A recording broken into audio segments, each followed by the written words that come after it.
While life in prison must have seemed like a living hell to those who were captured, the worst fate was for the wounded and sick. The weapons used in the Civil War had 10 times the killing power of those used in the Revolutionary War.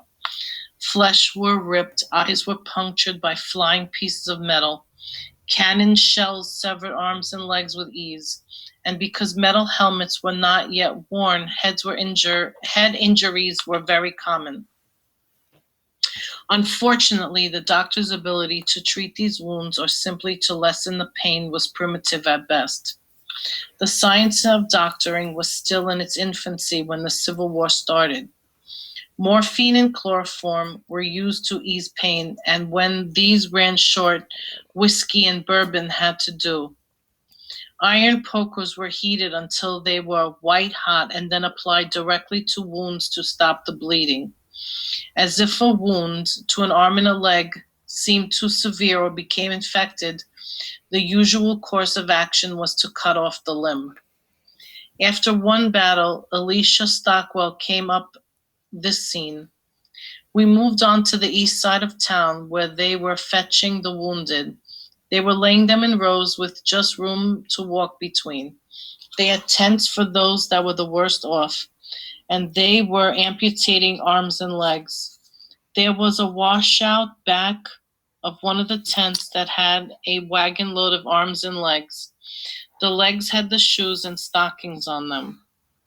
Even minor wounds might end up with what we would consider very drastic treatment. While imprisoned, John Delaney happened to meet a Union Army surgeon.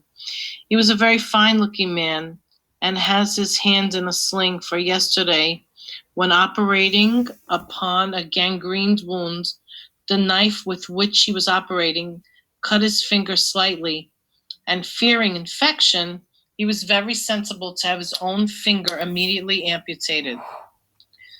Most soldiers look upon the doctor's work as useless mutilation heaped on top of injury, and the fact that large numbers of the injured would linger in agonizing pain for days only to die did not enhance the reputation of the medical profession. One boy, obviously very angry, wrote a blunt condemnation of what he was witnessing. I believe the doctors kills more than they cure. Doctors ain't got half sense. Some of the wounded at Mary's Height waiting to be transported to the hospital. Unless absolutely necessary, most soldiers would stay far away from doctors as possible. Treat themselves as best as they could. Teas made from the bark of slippery elm, willow, and dogwood trees were favored remedies for anything from a cold to infected wounds. Wounds were treated by daily cleaning and removal of anything foreign. A busy Union Field Hospital at Savage Station, Virginia, 1862 is the caption of this picture.